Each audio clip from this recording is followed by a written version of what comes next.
नमो अरहन्ताणं नमो सिद्धाणं नमो आयर्याणं नमो उवज्रायाणं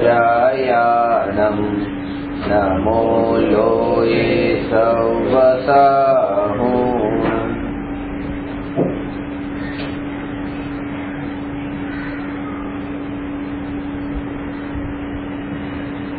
प्रश्न नंबर 301 गृहित मिथ्यात्वना કેટલા પ્રકાર છે, કયા કયા સ્પષ્ટ કરો। ગૃહિત મિથ્યાત્વના 5 પ્રકાર છે। એકાંત મિથ્યાત્વ, વિપરીત મિથ્યાત્વ, સંશય મિથ્યાત્વ, અજ્ઞાન મિથ્યાત્વ અને વિનય મિથ્યાત્વ। એમાં 3 પ્રકારના ગૃહિત મિથ્યાત્વ પર આપણી ચર્ચા થઈ છે। એકાંત મિથ્યાત્વ, વિપરીત મિથ્યાત્વ અને સંશય મિથ્યાત્વ। આજે ચોથા પ્રકારના મિથ્યાત્વ પર ચર્ચા કરીએ છીએ, અજ્ઞાન મિથ્યાત્વ। અજ્ઞાન મિથ્યાત્વ ને જેટલું સ્થૂળ રૂપે આપણે સમજીએ છીએ એટલું સ્થૂળ સ્વરૂપ નથી।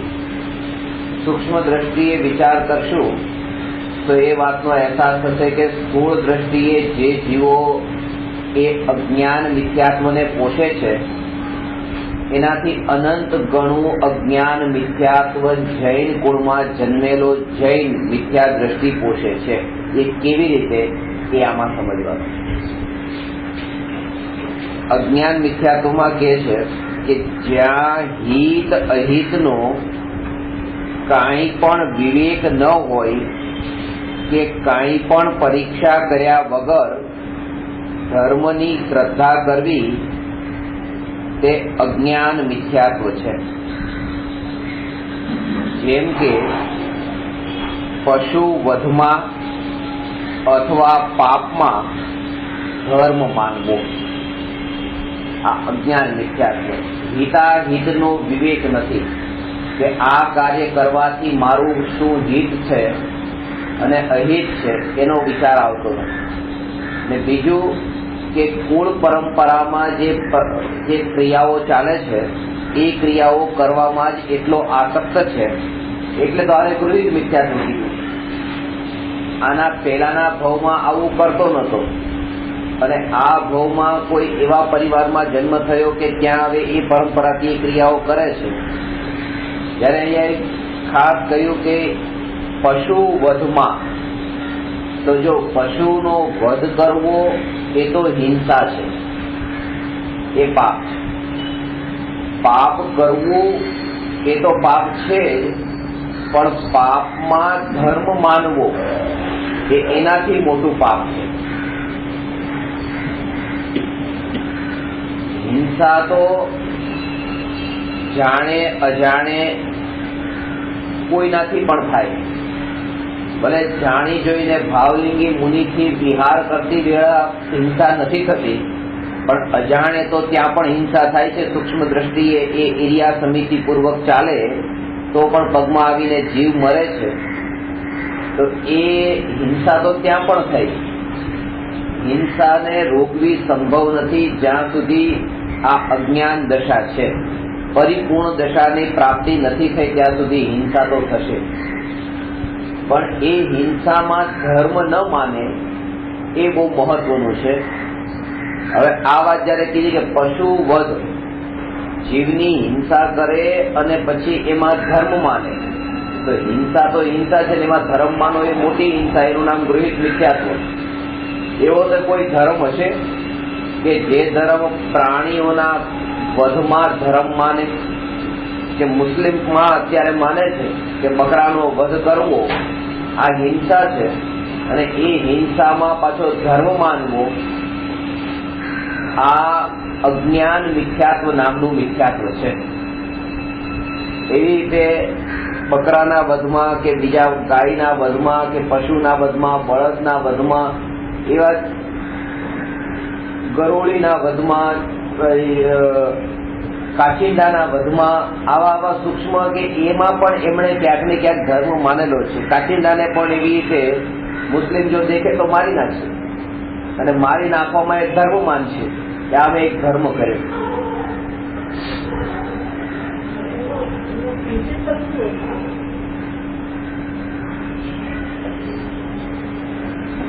મોહમ્મદને મારવા માટે એમના વિરોધીઓ પાછળ પડ્યા. જ્યારે વિરોધીઓ પાછળ પડ્યા ત્યારે મોહમ્મદ ભાગ્યા, અને ભાગ્યા એટલા દૂર ગયા કે આગળ ગયા પછી ઘણા રસ્તા ફાટતા હતા, અને એકેય રસ્તા ઉપર ખબર ન પડી કે કયા રસ્તે ગયા છે. અને ત્યાં કોઈ નતું, પણ એક કાચિંડો હતો. ખાલી એટલું પૂછ્યું કે શું આ રસ્તે ગયા છે? કાચિંડાની ડોક તો હલતી જ હોય આમ, અને ખરેખર એ જ રસ્તે ગયા હતા, અને એમને મારી નાખ્યા. ત્યારથી એટલે કાચિંડાએ હા પાડી તો અમારા ગુરુ મર્યા.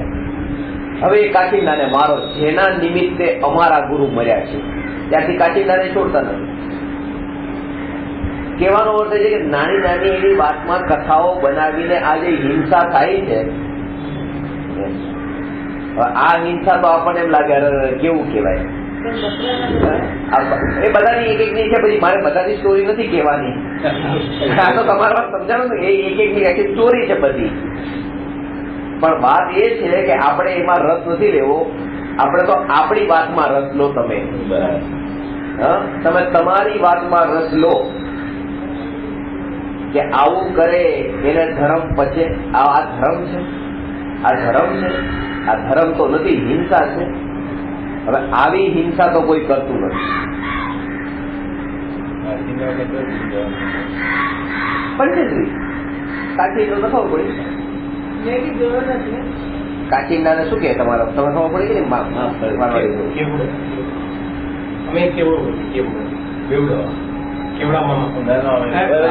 આપણે એક્ઝામ કેવડામાં પાસ કે ના પાસ. ક્રિકેટ કે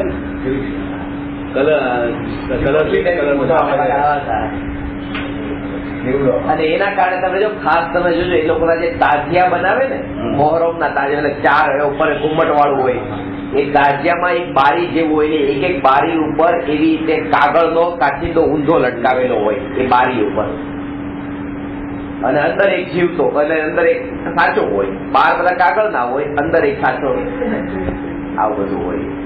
એવા જવાની જરૂરી નથી. પણ વાત મૂળ વાત એ છે કે હિંસા ના ભાવ થાય છે ને, જીવની હિંસા થાય ને, એમાં પાછો ધર્મ માનવો આ અજ્ઞાન નામનું મિથ્યાત્વ છે. હવે કે આ તો આપણે તો આ હિંસા અને એમાં પાછો ધર્મ માનવું.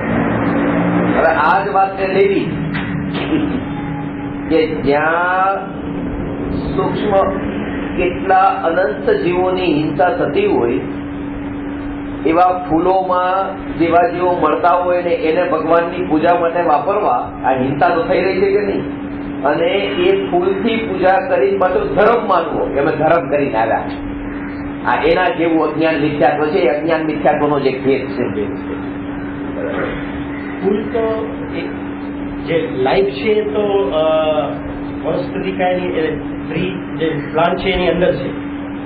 ફૂલ તો સેપરેટ છે, એમાં ક્યાં લાઈફ એક્સટેન્ડ થાય છે? એવું નથી. Part of body. કહું તમને, એક મૂળ શરીરમાં પણ જીવ હોય ને, શરીર છૂટું પડે પછી પણ એમાં જીવ હોય. જેમ કે અત્યારે આપણું આ મૂળ શરીર છે ને, આમાં જીવ છે. પણ અહીંથી આટલો માંસનો ટુકડો નીચે પડી ગયો તો પછી એમાં જીવ નથી? એ માંસના ટુકડામાં બીજા કેટલાય જીવ છે.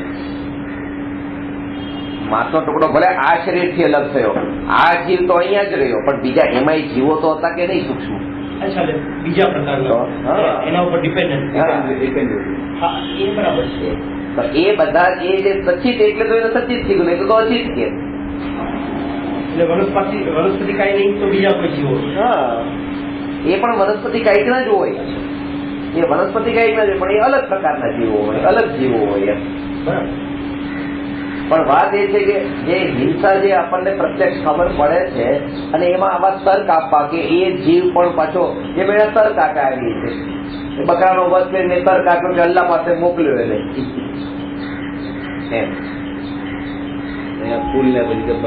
આજે માનો કે તમે કોઈ જીવને મુક્ત કરતા હો, તમે ત્યાં પહોંચાડતા હો, એમ લાગે ને હું તમને મોક્ષ માટેનો માર્ગ બતાવતો જાઓ, તો એટલો આનંદ તો થાય ને ચલો આ જીવ ગયો એમ. એ અંદર આમા વાળા જીવનું સ્વરૂપ સમજ્યું હોય કે આ એનું ધ્યેય છે ને ધ્યેયની પ્રાપ્તિ છે, તો આનંદ કેટલો આવે. આપણે તો એટલું નથી સમજ્યા કે મહાવીર ભગવાનનો મોક્ષ ગૌતમ તમને રડતા બતાવ્યા, એમાંય આનંદ નથી કીધો ચલો ઠીક છે ધ્યેયને પામ્યા, એને ઊંધું બતાવ્યું, વિલાપ કરતા. કહેવાનો અર્થ એ છે કે જે 30 વર્ષ સુધી ભગવાનની દિવ્ય ધ્વનિ સાંભળે છે ને અંદર 6-7મા ગુણસ્થાને અંતર મુહૂર્તે ઝૂલતા હોય છે એવા ભાવલિંગી એ મુનિ એ કેવી રીતે કોઈ ગણધર હતા જેને એક વખત પણ ભગવાનના 30 વર્ષના રોજના 2 કલાક 24 મિનિટ ગુણ્યા 3 કરીને 7 કલાક 12 મિનિટના પ્રવચનમાંથી 1 મિનિટનું પ્રવચન જેમણે છોડ્યું નતું, રેગ્યુલર વાત એ છે.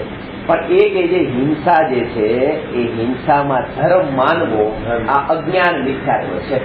હિંસા તે અજ્ઞાન મિથ્યાત્વ નથી, હિંસા તો મુનિઓથી પણ થાય અને હિંસામાં ધર્મ મુમુક્ષુ વડે પણ ન થાય. ધર્મ માનવાનું જે મુમુક્ષુ થયો એ હિંસામાં ધર્મ ન માને, કારણ કે ગૃહિત મિથ્યાત્વ તો છૂટ્યું હોય ને તો જ મુમુક્ષુ કહેવાય.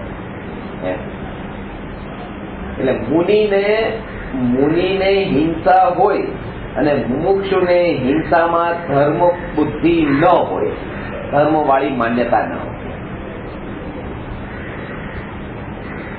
આ વાતમાં પણ એટલું રહસ્ય નથી. હવે જે રહસ્ય છે એ હવે તમે સમજો. અજ્ઞાન મિથ્યા,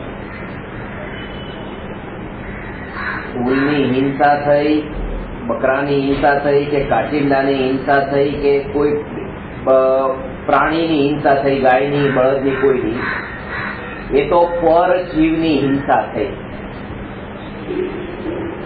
રાગાદી ભાવની ઉત્પત્તિ થવી એ જ હિંસા છે. રાગાદી ભાવની ઉત્પત્તિ થવી એ હિંસા છે અને એમાં ધર્મ માન્યો આ હિંસામાં. ભગવાનની ભક્તિનો રાગનો ભાવ થયો, એ રાગનો ભાવ જે વિકલ્પ છે જે હિંસા છે અને એ ભાવમાં ધર્મ માન્યો કે ઓ આજે તો બહુ ધર્મના ભાવ આવ્યા છે. તમાથી ધર્મ સિવાયના બીજા કોઈ ભાવ નથી, ધર્મ ને ધર્મ. એ જે રાગરૂપ અધર્મના ભાવમાં એ હિંસારૂપ ભાવમાં ધર્મ બુદ્ધિ સ્થાપી આ સૂક્ષ્મ રૂપે અજ્ઞાન મિથ્યાત્વ છે. એ હિંસા, ભગવાનની ભક્તિનો ભાવ એ હિંસા, અને એ તો મુનિઓને પણ હોય, પણ એમાં ધર્મ બુદ્ધિ મુમુક્ષુને પણ ન હોય કે આ ધર્મ છે. હજી આનાથી સૂક્ષ્મ કે એ તો પર પરમાત્માની ભક્તિના ભાવરૂપ રાગરૂપ વિકલ્પ હતો જે હિંસા છે.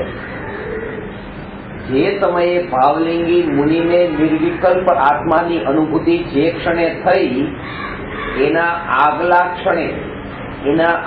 ક્ષણે એ વિકલ્પ છે કે હું જ્ઞાયક છું. નિર્વિકલ્પના આગલા સમય પહેલા હું જ્ઞાયક છું એ વિકલ્પ છે. હું જ્ઞાયક છું એ જે વિકલ્પ છે એ વિકલ્પ પણ આત્માનો ઘાત છે ને એ હિંસા છે. હું જ્ઞાયક છું એ વિકલ્પ એ આત્માનો ઘાત છે ને એમાં ધર્મ માન્યો. આનું નામ અજ્ઞાન મિથ્યાત્વ નામનું ગૃહિત મિથ્યાત્વ છે.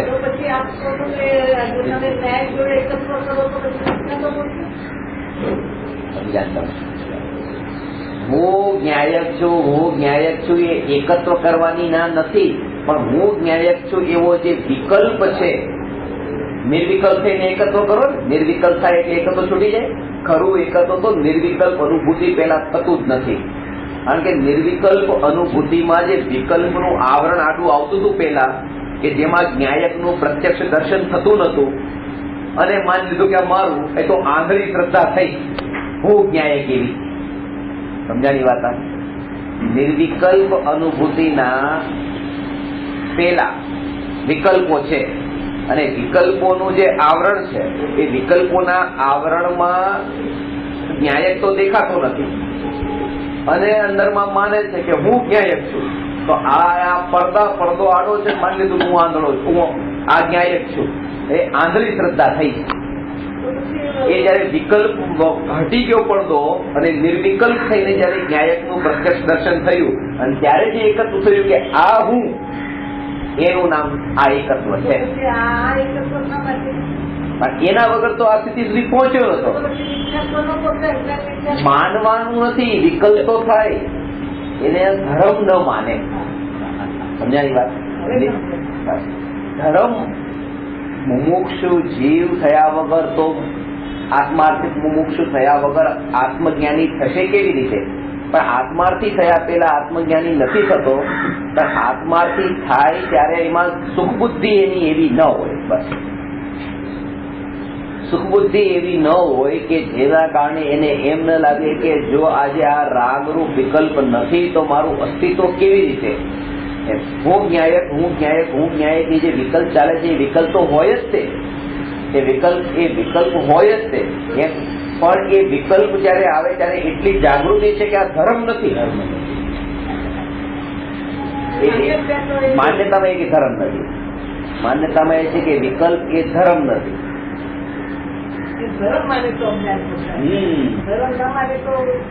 ધર્મ માને તો અજ્ઞાન મિથ્યા તો પોષાય અને ધર્મ ન માને તો પણ હજી વિકલ્પ હિંસા તો થઈ જ છે.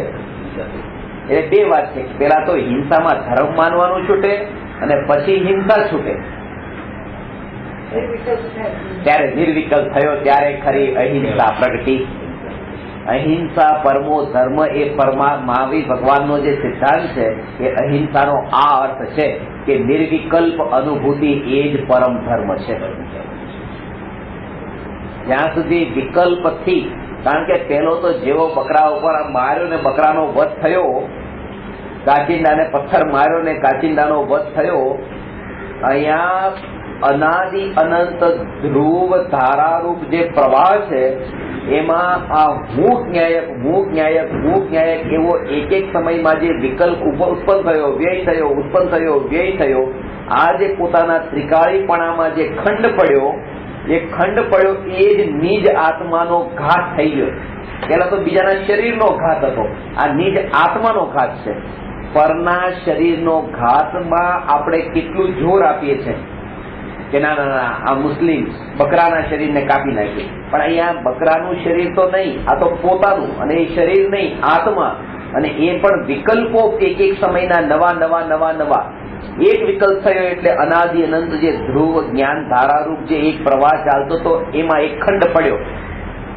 હું જ્ઞાયક, હું જાણનાર, હું દેખનાર. તો આ તો જ્ઞાન તો એક ધારારૂપ પ્રવર્તું હતું, પણ એક જ્ઞાનમાં આ ભેદ માન્યો, આ ભેદ કર્યો, આ ભેદ કર્યો, આ ભેદ કર્યો. એક એક સમયે એને વિકલ્પ કરીને એ ધ્રુવ ધારારૂપ જ્ઞાનમાં ભેદ કર્યો.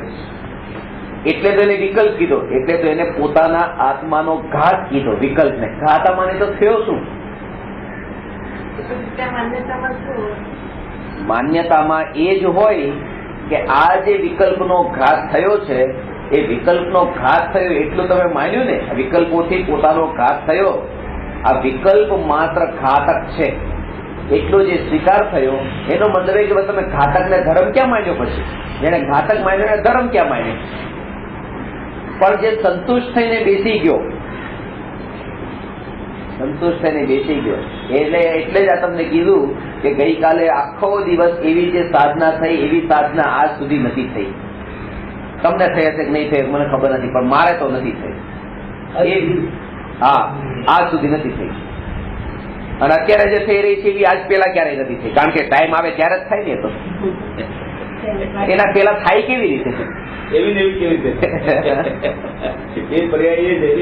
મારો કહેવાનો અર્થ એ છે કે જયારે વળતા પાછા આવ્યા ત્યારે તમે જે કીધું ને કે જયારે બોલો આજ કે આનંદ की જયમાં કીધું કે ભાઈ આજના આનંદની જય, આનંદ તો આ વિકલ્પો વાળો આનંદ હતો અને વિકલ્પો વાળા આનંદ ने आनंद मानवो आ अधर्म, आ अज्ञान मिथ्यात्व। आज के आनंद की जय ये अज्ञान मिथ्यात्व।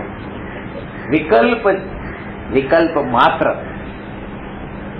કોઈ પણ ટાઈપનો વિકલ્પ ન હોય, કોઈ વિકલ્પ હોય, વિકલ્પ તો હોય, તમને સાંભળવાના વિકલ્પ છે, મને કહેવાના વિકલ્પ છે, વિકલ્પ તો હોય, મુનિને લખવાના વિકલ્પ છે, શિષ્યોને વાંચવાના વિકલ્પ છે, વિકલ્પ તો હોય, પણ આ વિકલ્પનું નામ ધર્મ એવી માન્યતા ન હોય।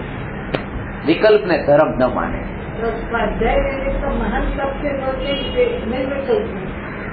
સ્વાધ્યાય જે 5 પ્રકારના સ્વાધ્યાયના ભેદ ગયા છે એ વ્યવહાર સ્વાધ્યાય છે, વાંચના કૃષ્ણના, અને નિશ્ચય સ્વાધ્યાય તો અનુભૂતિ છે, અને વ્યવહાર ભેદરૂપ છે, નિશ્ચય અભેદ છે, એટલે વિકલ્પ તો ભેદથી થાય।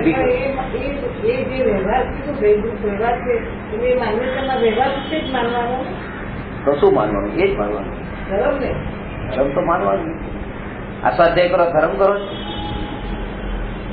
આ ધર્મ તો આવો આવો સ્વાધ્યાય જે વાંચ્યું ને લખ્યું ને ભણ્યા ને ભણાવ્યું ને શીખ્યા ને શીખાવ્યું ને આવું તો અનંત વાર કર્યું, તો આ સ્વાધ્યાય છે ને, આ શું છે? સ્વાધ્યાય। આ ધર્મ નથી, ધર્મ નથી, સ્વાધ્યાય એ ધર્મ નથી। હવે સાંભળો, ધર્મના કેટલા લક્ષણ છે? 10। ધર્મના લક્ષણ કેટલા છે? 10। એમાંનું 7મું લક્ષણ કયું છે? ઉત્તમ ત્યાગ। ઉત્તમ ત્યાગ, ઉત્તમ તપ, ઉત્તમ તપ છે। 7મું લક્ષણ છે ઉત્તમ તપ। ઉત્તમ તપના કેટલા ભેદ છે? 12। એમાંનો 10મો ભેદ શું છે? સ્વાધ્યાય। તો ધર્મના લક્ષણ 10 અને એમાં એક સ્વાધ્યાય, તો આ ધર્મ ન થયું કે નહીં લક્ષણ? અને આ તો ધર્મ નથી એમ કહો છો, તો એ હું પૂછું છું।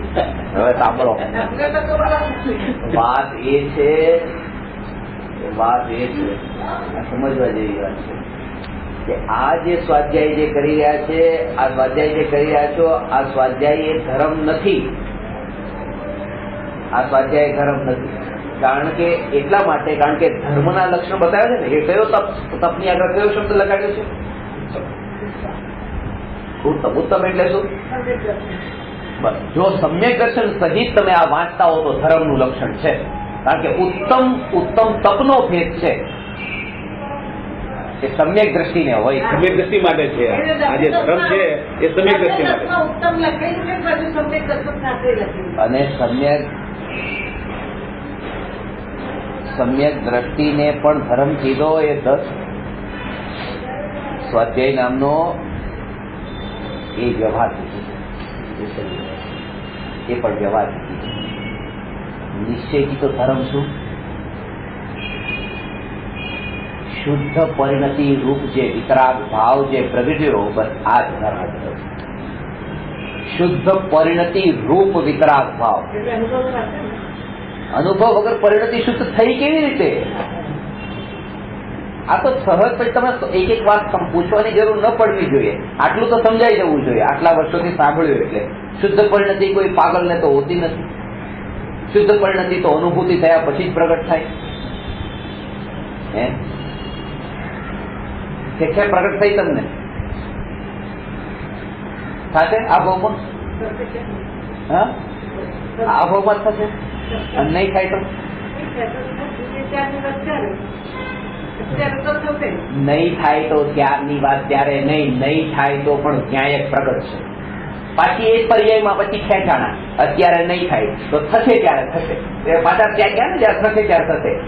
નહીં થાય, ન્યાયક તો હાજર છે, એ ન્યાયક હાજર છે એવી જે જાગૃતિ, એના બળ પર આ પરિણતિ શુદ્ધ થઈ।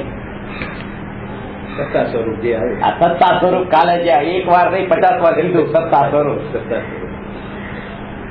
સત્તા સ્વરૂપ।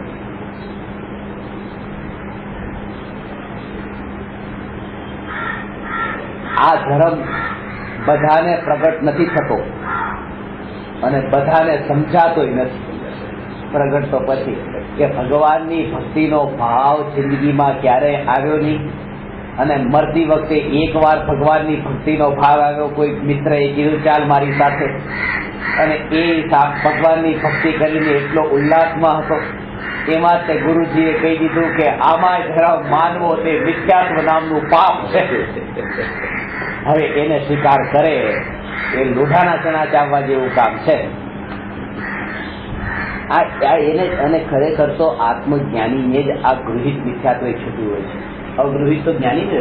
એનું કારણ છે કે વિકલ્પ એ ધર્મ નથી. એ કોને ખબર પડે? જેને ધર્મ શું છે એ અનુભવ્યું હોય.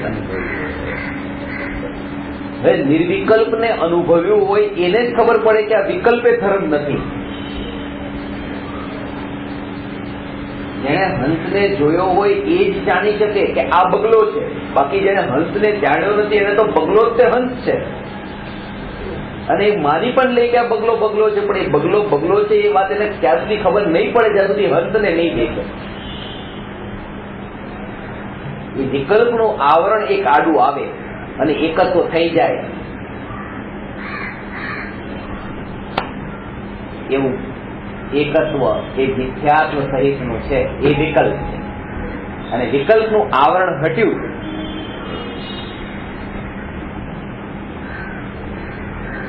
દુનિયામાં હજી ભલે થતું હોય તો થાય.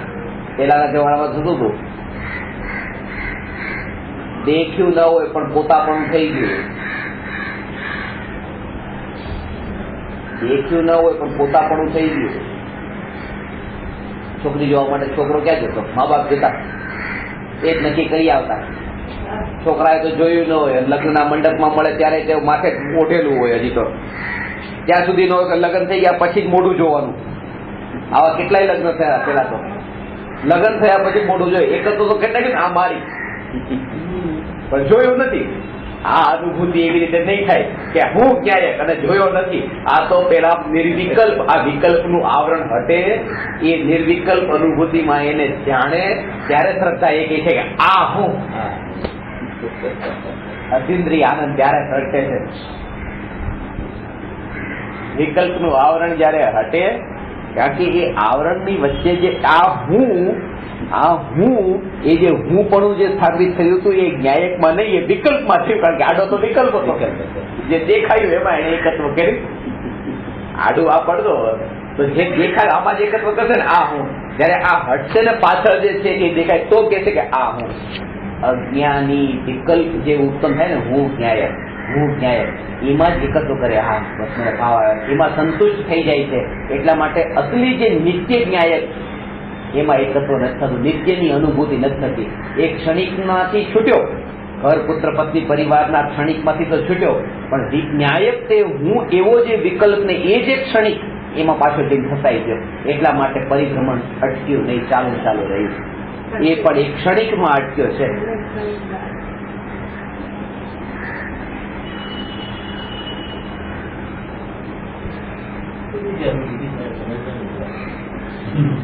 આવી રીતે ક્યાંથી આવે? કલાક સાંભળો ને એના માટે તમે આખું જીવન તમે કાપી દો.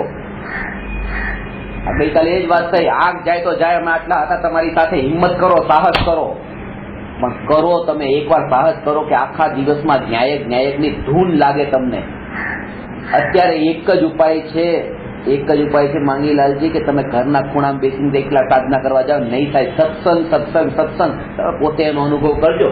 આજે આખો દિવસ તમે જોજો શું થાય તમારે. આ આખો દિવસ કાલે શું થયું, આજે શું થાય, તમે પોતે ભેદ પાડજો. સીધી વાત છે. અત્યારે આ જીવની પર્યાયની સ્થિતિ એવી છે કે આપણે સાધર્મીના યોગમાં રહીને જેટલો થાય એટલો સત્સંગને સ્વાધ્યાય કરી, એના વગર બેડો પાર નથી. પરિપૂર્ણ છું, ન્યાયક છું, પણ અત્યારે હું તમને કહું, તમે કોશિશ કરો, તમે અત્યારે સાહસ કરીને થોડુંક અહીંયા ઘરે બેઠા તમને આવા અહીંયા મુંબઈ જેવા શહેરમાં આ વાત સાંભળવા મળતી હોય. એટલે મેં ગઈકાલે તમને કીધું ને 11:30 તમે કીધું કે મારાથી હું ટ્રાય કરી, નહીં પણ અવાય નહીં, આવવાનું જ છે. નહીં આવવાની વાત જ નહીં કરવાની.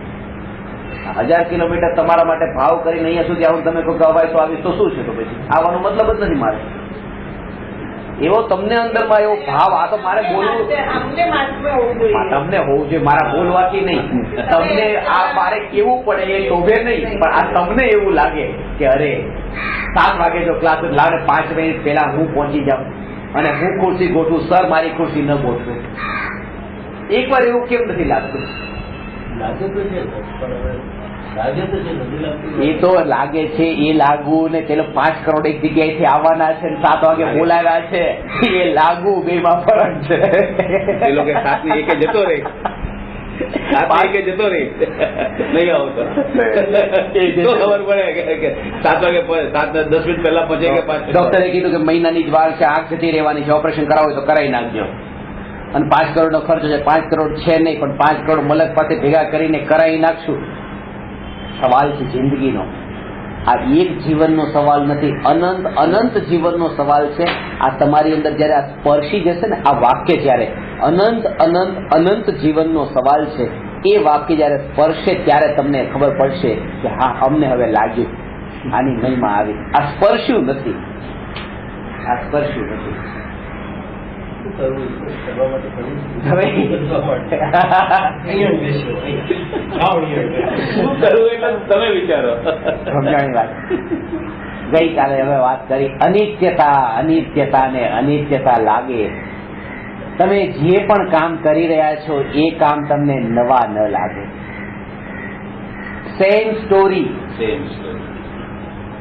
કેટલી વાર આવું કર્યું છે, કેટલી વાર આવું કર્યું છે, કેટલી વાર આવું કર્યું છે, કેટલી વાર આવું કર્યું છે. ધનવાન થવાના સપના જોયા, ધનવાન થઈ ગયા, ધન આવી ગયું, મળ્યું કઈ નહીં.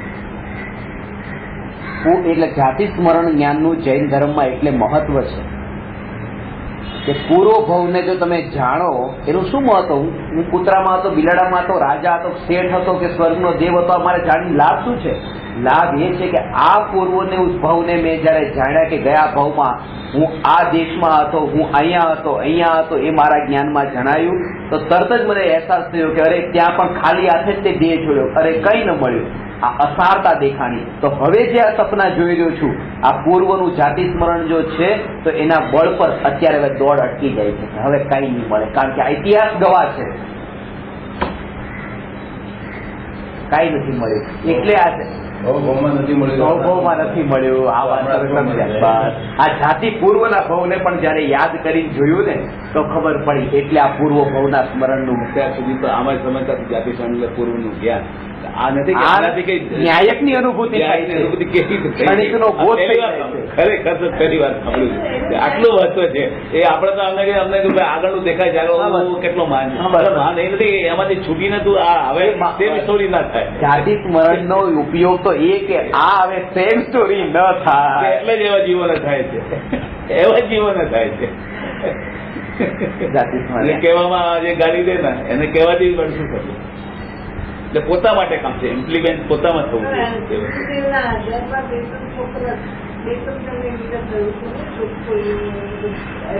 થાય એ તો કોઈને પણ. મારો કહેવાનો મેં સદુપયોગ કીધો, જાતિ સ્મરણ જ્ઞાનનો સદુપયોગ. યાદ આવવું એ બહુ મોટી વાત નથી, પણ એ યાદ અત્યારે પણ માનો કે તમને યાદ આવ્યું કે તમારા દીકરાની બહુ તમારી સાથે બહુ ખરાબ વર્તન ગઈકાલે કર્યું હતું, પણ તેમ છતાં તમે અત્યારે જોડાણ કરો છો પાછા. એ આશા કે ના હવે નહીં કરે, એ થઈ ગયું. હવે નહીં કરે એ આશા એટલી ઊંડી પડેલી જ છે કે હવે તો નહીં કરાય. આજનો દિવસ તો સારો જશે, આજે એવું કરશે પણ કાલે પાછી એ જ આશા ઉભી થશે, નહીં હવે તો નહીં કરે. આ રોજ એકનું એક જ કામ કર્યું છે, આશાના બળ પર અનુભવને ભૂલી ગયા છે. આશાનો મતલબ એ જ છે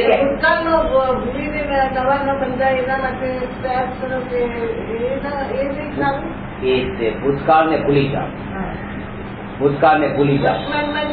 વર્તમાનમાં તમે જીવ્યા, એ વર્તમાનમાં જે જીવ્યા ને કે આ મારા દીકરાની વહુ છે, આ વર્તમાનમાં જીવ્યા, એ ભૂતકાળમાં વહુ બની હતી, વર્તમાનમાં નથી બની. હવે એ વહુ જ ભૂલાઈ જાય કે આ વહુ છે, એ તમે કહો કે વર્તમાનમાં જીવ્યા. હવે બસ મારે કઈ યાદ નથી કરવું, મારે એની સાથે જે બોલવા ચાલવાનું છે તો ભૂલાઈ જાય. પણ હજી અંદરમાં તો વર્તમાનમાં પડ્યું છે કે આ મારી વહુ છે. એ વહુ વર્તમાનમાં થોડી થઈ છે, એ ભૂતકાળમાં થઈ છે તો ભૂલી જાઓ. બધો ભૂતકાળ ભૂલો તો બધું ભૂલો, પછી વહુની ભૂલને નહીં, વહુ નહીં ભૂલો, એને કહેવાય ભૂલ્યા. નથી થતું.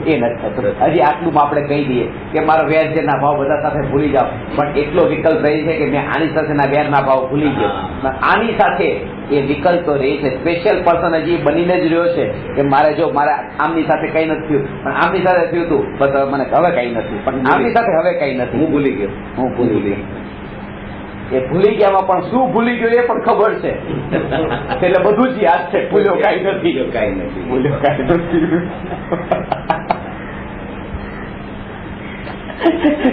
મારા 5-25 લાખ લઈ ગયો તો પણ હું ભૂલી ગયો, પણ એ ભૂલી ગયો પણ 5-25 લાખ યાદ છે ને, ભૂલ્યો ક્યાં છે? પાપડ ભૂલ્યો એવું છે. હું પાપડ ભૂલ્યો એના જેવું છે. હવે પાપડ ભૂલી ગઈ પણ પાપડ તો યાદ આવ્યો જ ને પાછો. ભૂલી ગયા પાપડ?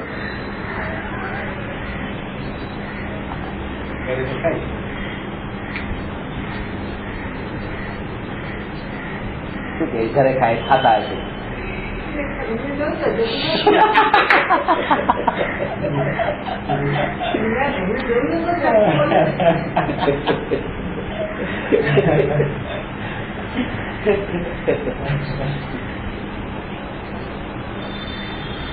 સૌથી વધારે પરીક્ષા તમે ભૂલવામાં દુઃખ છે કે નહીં, યાદ રાખવામાં દુઃખ નથી. ભૂલાતું જ નથી. ગઈકાલે મેં એક દ્રષ્ટાંત આપ્યું હતું. એ દ્રષ્ટાંત પેલું એક હોસ્ટેલનું દ્રષ્ટાંત આપ્યું હતું. એક ભાઈ જે હતા એની કઈક કેટલા 50 વર્ષની કઈક ઉંમર હતી, અને એમને યાદ આવ્યું કે એક હોસ્ટેલમાં હું રહેતો તો એ માર્ગ પરથી નીકળ્યા, હોસ્ટેલ એમણે જોઈ લીધું. અરે હું અહીંયા 30 વર્ષ પહેલા આવ્યા તો લાવીને જાવ, અને ત્યાં જઈને જોયું તો છોકરા રમતા હતા ગ્રાઉન્ડમાં, જોયું એ જ 30 વર્ષ પહેલા જેમ ચાલુ કે સેમ સ્ટોરી, હજી એનું એ જ હાલત જો અહીંયા બધે એમ. હજી રૂમમાં ગયા તો રૂમનો દરવાજો ખડખડાયો, એક છોકરો હતો, એ છોકરાએ દરવાજો ખોલ્યો નહીં, આમ ખોલ્યો તો ગભરાતા ખોલ્યો. કે સેમ સ્ટોરી આવી રીતે અમે આવું બધું કરતા હતા, સેમ સ્ટોરી.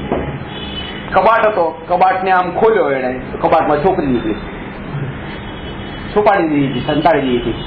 તો કે સેમ સ્ટોરી 30 વર્ષ પહેલા હવે આ જ કર્યું હતું. ત્યાં કોણ છે? એ છોકરાએ કીધું, માફ કરજો આ તમારી બેન છે.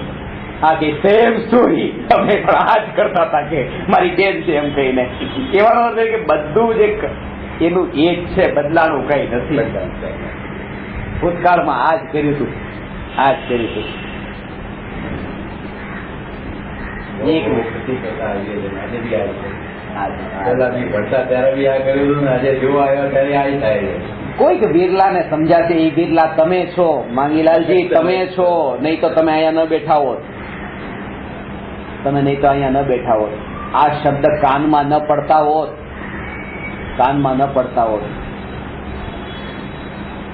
આ શબ્દ કાનમાં ન પડતા હોત તમને.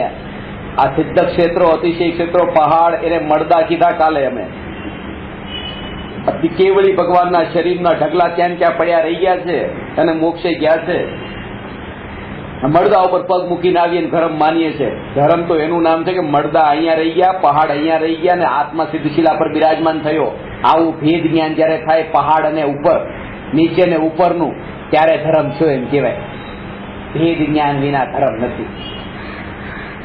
આ તો બસ 99 ચડીને ઉતરી ગયા ધર્મ આનું નામ નથી. તોય કરવાના ભાવ આવે છે. મલક આખો કરે છે એટલે મારે કરવો છે. અને એમાં પાછું મલક કરે છે એટલો જ ભાવ નથી. એમાં એવો વ્યક્તિ ખાસ કરે છે કે જેનાથી હું પોતે ઇમ્પ્રેસ છું. પાછો લોકો મલકમાં તો માસ ખાનારા પણ કેટલાય છે. બધામાં ક્યાં આપણને થાય છે કે બીજા કરે એટલે મારે કરવું છે. ખરેખર તો આપણે એ જ કરીએ છીએ જે આપણે અંદરથી કરવું છે. આપણને પોસાય છે. તો પછી બોલવાનું ન હોત કે મેં કેટલી 99 કરી, 98 કરી, 97 કરી, તો પછી નથી કરવી. બીજાને ખબર પડે તો કરવી. એટલે તો આપણને ભીડ ગમે છે, એકાંત નથી ગમતો. કારણ કે ભીડ વાળાની સામે બતાવી શકીએ. એકાંતમાં પામેલો હોય તો બતાવવું કોને, બતાવવું કોઈને નહીં તો લાગે કેમ કે હું મોટો. એટલા માટે અજ્ઞાની ક્યારેય એકલો રહેવાનું પસંદ નથી કરતો. અને મોટાઈ મળે તો કોની પાસેથી મળે? પછી મોટાઈ જોતી છે ને એકલો રહે તો પોતે જ એકલો થઈ ગયો.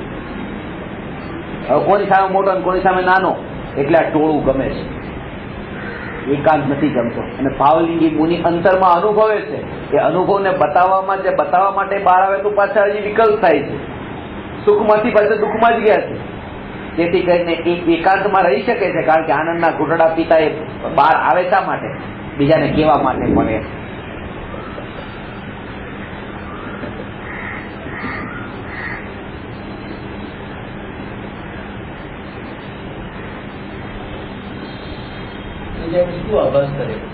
જ્યારે તમને શાંતિભાઈ એમ કે તમે ઘરે એકલા તો પાપડ ખાઈ જતા હશો, તમારો જવાબ શું હોવો જોઈએ?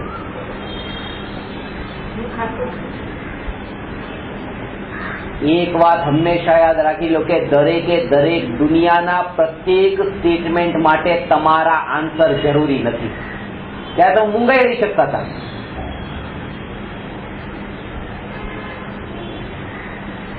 અને ખરેખર તો મોઢેથી તો હજી કેટલાય મૂંગા રહી જાય, કોઈ કમેન્ટ કરે તો વિકલ્પોથી મૂંગા રહી શકતા હતા. અંદર વિકલ્પો તેથી મારે શું આ થઈ શકતું હતું અંદરમાં. આ ક્રોધને જે વ્યક્ત કર્યો છે બીજા શબ્દોમાં, આ ક્રોધને વ્યક્ત કર્યો આ ભાષા વાપરીને. ઠીક છે, તમે જોયું હશે. તમારે બોલવું હોય બોલો, વાંધો નહીં, ચલો જે કેવું હોય કહો, હું સાંભળવા તૈયાર છું. આ એક ક્રોધને અધર્વે પ્રગટ કર્યો છે. ક્ષમા તો એનું નામ છે કે એ શબ્દકાળમાં ન પડે, આ જ્ઞાનની અનુભૂતિ થાય કે આ જ્ઞાન તો વ્યક્ત છે, જ્ઞાન જણાય. સમજાણી વાત? આ પ્રેક્ટિકલ છે, આ બધા માટે છે, બધા માટે છે. તમારા વિશે કઈ પણ કોમેન્ટ થતી હોય તો એનો જવાબ આપવો તમારે જરૂરી નથી. આપણે એમ જ માનતા હોય છે કે દરેકે દરેક સવાલના જવાબ તો આપવા જ પડે, નહીં તો કેમ ચાલે? મૂર્ખ છે, કઈ ખબર નથી પડતી, અથવા દોષિત છે. બીજા સમજે કે એમાં પછી આપણે એ જોવાનું કે બીજા શું સમજે છે. પોતાની સમજણ કઈ કામની નથી. કઈ ભૂલ ન કરી કોઈ ઉપર દોષ લીધો હોય, ચોરી ન કરી કોઈ કીધું ચોરી કરી ચૂપ રહ્યા, તો પછી સાબિત કરી લેશે કે ચોરી કરી છે એટલે શું છે એમ. તો એનું શું એ શું સમજશે?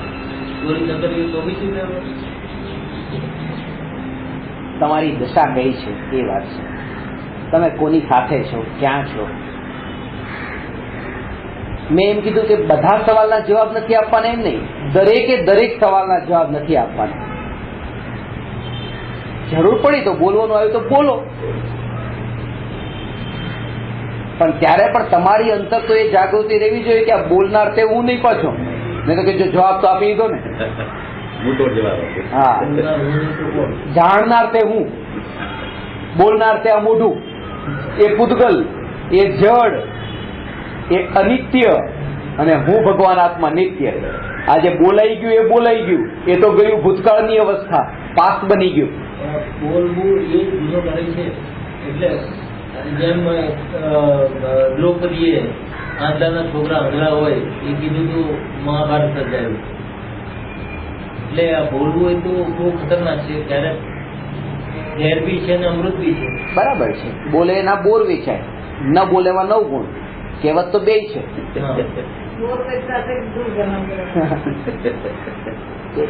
એટલે આ અનેકાંત સ્વરૂપ છે. જો બોલવાની વાત જ ન હોત તો દિવ્ય ધ્વનિ ન હોત, ગુરુનો ઉપદેશ ન હોત, અને મૂંગા રહેવાની વાત ન હોત તો અનુભૂતિ ન હોત. આ બે છે. એટલે મૌન તો થશે ને વિકલ્પોથી. જો મૌન હે વેહી મુનિ હે. 36મું પ્રકરણ છે, વાંચજો જ્ઞાન છે ન્યાય તકમાં. વાંચ્યું? એ જ તે કીધું ને, જો મૌન હે વેહી મુનિ હે, વિકલ્પોનું મૌન. અહીંયા વાત છે અંદર, બહારની તો કઈ વાત જ નથી. બહારની તો વાત જ નથી, કારણ કે બહારમાં તો કઈ થતું જ નથી. જે બધું થાય છે અંદર થાય. બોલ્યા મોડાથી ન બોલ્યા, મૌન બી રહેવા, મનથી બી તો મૌન રહેવું જોઈએ. એ તો કીધું ને, મનમાંથી બી રહેવું જોઈએ. ખાલી મોડાથી નથી બોલ્યા, જવાબ નથી આપે સમજો, પણ મનમાંથી કે મારે શું છે કોઈ મતલબ તો જ એ મૌન. દરેક સમયે મારા નાયક સ્વરૂપની જાગૃતિ રહી છે. એટલે તમારી આવી પરીક્ષા લેવાતી રહેશે. આનો જવાબ આપવો જરૂરી નતો. પણ આપણને એવું જ લાગે છે કે દરેક સ્ટેટમેન્ટ, આટલા માટે હું વારંવાર બોલું છું કે તમે હું બોલું ત્યારે તમે ક્યારેક ન પણ બોલો, એવી પણ એક આદત પાડો કે દરેક વાતનો જવાબ આપવાની જરૂર નથી. એમ અંતરવા એટલે આ નિખાલસતા તે અનુભૂતિમાં બહુ ખતરનાક બાધક બને છે, બહુ બાધક બને છે. કારણ કે આ નિખાલસતા, આ ભાવુકતા એ જે છે ને, જેવું અંદર જેવું બહાર કહી દે છે, એમ જેવું અંદર એવું બહાર કહી દે છે, પણ એ બહાર કહી દે છે એમાં પાછો એવો સદગુણ મનાઈ ગયો છે કે અરે જો કેવું જેવું અંદર એવું બહાર, પણ અંદર જે છે એવું બહાર આવે છે, પણ અંદરનો જે કચરો એ જ બહાર કેમ જડમૂળથી નીકળે એની વાત કરો ને. મારા અંદર ગાળ દેવાનો ભાવ મેં ગાળ દઈ દીધી, જેવું અંદર જેવું બહાર કહી દીધું, પાછું ગાળ દેવાનો ભાવ ગાળ દઈ દીધી, જેવું અંદર જેવું બહાર આવી ગયું. આ કઈ જ્ઞાની પણ થોડું છે. હવે તો કચરો તો અંદરનો નીકળે અને બહાર ગાળ નીકળતી પણ બંધ થાય, એ પુરુષાર્થ કરવાનો છે. નહીં કે જેવું અંદર હોય એવું બહાર બોલી દેવું. નહીં તો પછી ઉત્તમ આર્ય ધર્મમાં કે મનમાં હોય એવું વચનમાં બોલજો, વચનમાં એવું કાયામાં કરજો. પણ એવું નહીં કીધું, મનમાં હોય એવું મનમાં જ રાખજો અને વચનમાં આવે તો કાયામાં ન જ કરતા. અજ્ઞાની હો તો, અને જ્ઞાની હો તો મન વચન કાયા એકરૂપ રાખજો. જ્ઞાની માટે અલગ કીધું, જ્ઞાની માટે અલગ કીધું. મન મેં હોય તો વચન ઉચ્ચરીએ, વચન હોય તો તનસો કરીએ. મનમાં હોય એવું વચનમાં બોલો, વચનમાં એનું કાયમ બોલો. સરળતા એનું નામ છે. અજ્ઞાની માટે એમ નહીં કીધું. કોઈ પર સ્ત્રી પ્રત્યે ખરાબ ભાવ મનમાં હોય તો વચન ઉચ્ચરીએ, વચનમાં બોલી દો પછી, અને વચનમાં આવે એવું કાયામાં કરવાનું તો કાયામાં કરો. એનું નામ સરળતા થોડું છે. જેના મન વિકૃત છે એને તો આ વાત કીધી, મનમે હોય તો મનમે રખીએ, વચન આ જાય તો તનસો ન કરીએ. કદાચિત બોલવામાં આવી જાય તો કાયામાં તો ન જ કરતા. મન તો કેટલા ગંદા છે. પરસ્ત્રી પ્રત્યેના ખરાબ ભાવ મનમાં તો કેટલાને નહીં આવતા હોય, એ ગણવા બહુ મુશ્કેલ છે. આવતા હોય એવા નહીં. હવે એવું જો વચનમાં બોલે ને એવું કાયામાં કરે તો શું થાય આ પૃથ્વી પર? એટલે એ કીધું કે સરળતાની પરિભાષા તમે સમજો કે ખાલી મન વચન કાયા એક રૂપ, એનું નામ સરળતા નથી. જ્ઞાનીની સરળતા એ છે ને અજ્ઞાનીની સરળતા આ છે.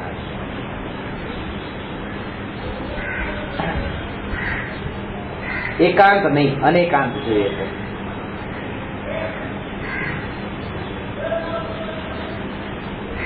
તો ભગવાનની પૂજા ભક્તિના જે રાગના ભાવ આવ્યા, એ રાગના ભાવ પૂર્વે અનંતવાર આવી ચૂક્યા. રાગના ભાવ અનંતવાર આવી ચૂક્યા અને ભગવાનની ભક્તિના ભાવ આવ્યા, પૂજા કરવાના ભાવ આવ્યા. સ્વર્ગના એના ફળમાં સ્વર્ગ પણ મળ્યું, પણ ભટકી પાછો અહીંયાનો અહીંયા જ છે. અને સેમ સ્ટોરી હજી પાછો એ જ માર્ગ પર જાય છે એવું લાગે. બેમાં લાગે. ગજપંથા પર, સિદ્ધક્ષેત્ર પર, પહાડની ટોચ પર એ જયારે આખા નાસિકને જોયું કે આ આખું જગત ક્ષણિક છે, આ જગત આખું ક્ષણિક છે ને આત્મા એક નિત્ય છે. આત્માનો અનુભવ બસ એકમાત્ર નિત્ય છે. તો એમાં એક વાત ખાસ મેં કહી કે આ જે આખું જગત ક્ષણિક છે. આ જે નાસિક છે ને, આ બધા બિલ્ડિંગ બધું દેખાય છે, આ જગત આખું ક્ષણિક છે. અને એ જગતનું સ્વરૂપ જયારે આમ આંગળી ચીંધીને બતાવતો હતો ત્યારે આંગળી ફરતા ત્યાં ભગવાનની પ્રતિમા પણ હતી, ત્યાં પણ ગઈ. આ પણ અનિત્ય છે, ક્ષણિક છે, કારણ કે પર છે, હું નથી. એને જગતમાં રાખ્યા ભગવાનને પણ. આ જગત આખું ક્ષણિક છે. કોઈ એ નગરમાં ને બિલ્ડિંગ ને મકાનમાં લીન થયો ને કોઈ પરમાત્મામાં લીન થયો ક્ષણિકમાં લીન. જગત આખું ક્ષણિક છે. આત્મા એક નિત્ય છે, એ એક પોતે. એમાં બે નથી આવતા, એમાં એક જ આવે. એવી જ્યાં સુધીમાં સમજ ન થાય, સમજ ન આવે ત્યાં સુધી આ અજ્ઞાન મિથ્યાત્વ છૂટતું નથી.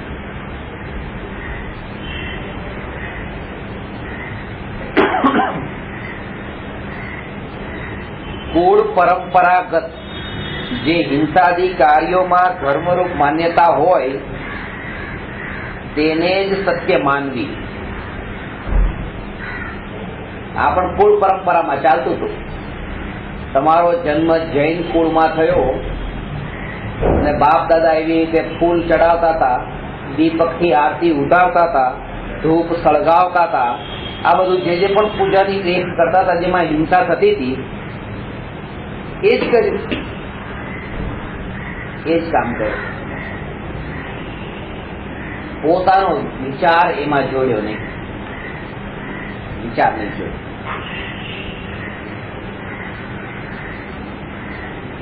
જેના દર્શન કરવા માટે જઈએ છે ત્યારે એક પળ માટે પણ એવો વિચાર નહીં આવ્યો કે હું જેના દર્શન કરું છું એ તો હું જ છું, તો આ દર્શન છે ના આવે, દર્શનનું મહત્વ પછી શું રહ્યું?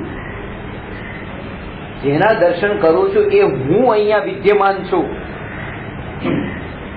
હું સાક્ષાત અહીંયા છું.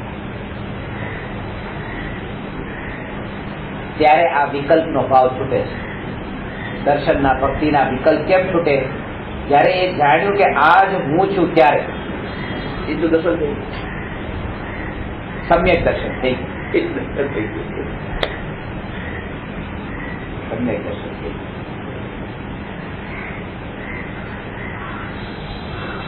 દેવ દર્શન ને સમ્યક દર્શન એક વાર તો આવે, આગળ પેલા જવાની વાત તમે હંમેશા કરો છો. આવે પછી જાય પણ કરું, પણ આ પણ જાય અસંખ્ય વાર જતું રહે. એક વાર નહીં, અસંખ્ય વાર જાય, અસંખ્ય વાર પ્રગટે. પણ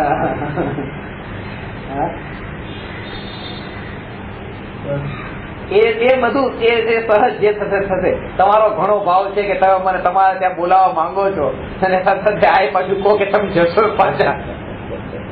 અરે એ તો જાય એકવાર ભાવથી આજે આવે, બસ આવે જાય, આવે જાય, જે થવાનું છે થશે. આમાં ભ્રમણા શું થાય છે, બધાને એવું લાગે હા ગયો એટલે મને થયેલું છે, એટલે પૂર્વે ક્યાંક થયેલું છે, અત્યારે જતું રહ્યું, તો હવે લાગે છે કે પાછું થશે. મને લગભગ મોટા ભાગના લોકોને એમ છે કે હા પૂર્વે ક્યાંક ક્યાં અનુભવ્યું હોય તો પછી વાત તો ખબર હોય ને.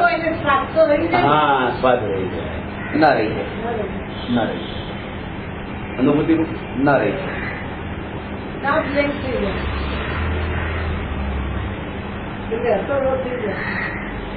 બટાટામાં એક શ્વાસમાં 18 વાર જન્મ મરણ કરતો નિગોદનો જીવ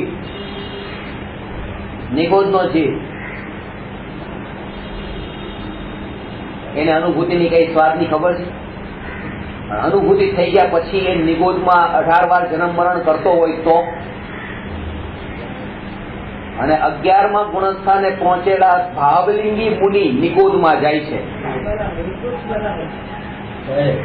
અર્ધ પૂતગલ પરાવર્તન કાળ સુધી. મારો કહેવાનો અર્થ એ છે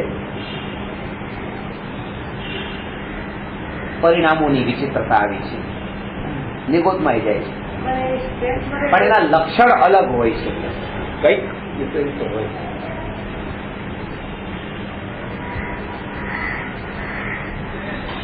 અંદરમાં સંસ્કારનું જે બીજ, આ બધું એક સરખું છે.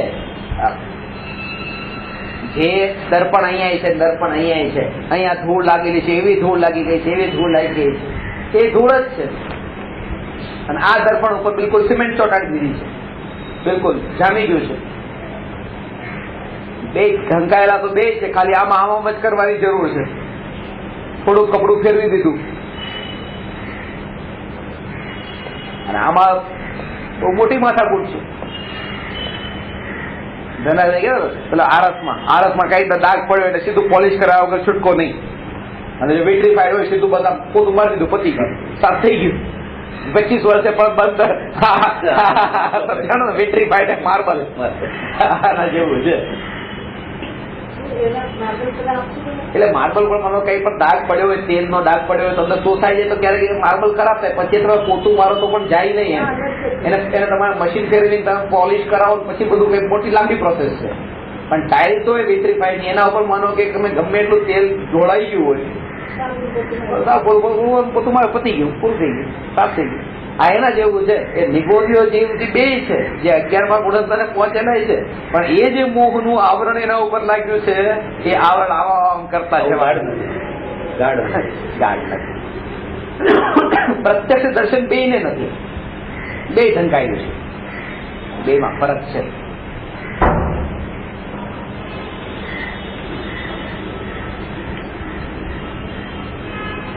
એવું લાગે કે પૂર્વે તો ચલો કેટલી વાર થઈ ગયું છે, પૂર્વે કેટલી વાર થઈ ગયું, થઈ ગયું હોય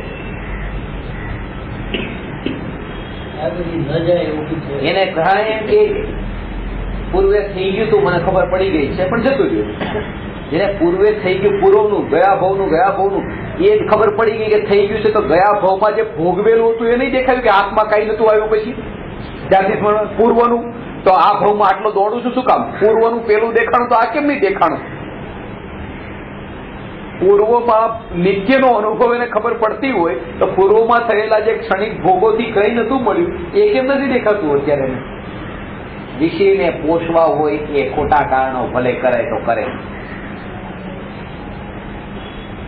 આ સ્વરૂપ તો અપૂર્વ છે, પૂર્વે ક્યારેય ન થયું તેવું છે,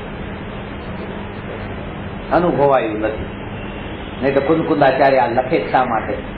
સાંભળવામાં આવ્યું નથી, પરિચયમાં આવ્યું નથી, અનુભવમાં આવ્યું નથી, આવું લખે શા માટે?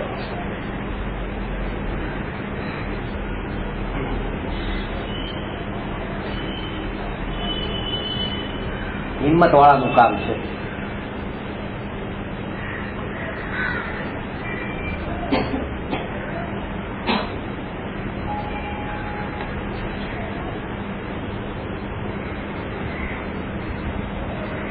કાળ લબ્ધી પાકે એને થાય, યોગ્યતા પાકે તો થાય. યોગ્યતા તમારી યોગ્યતા પાકી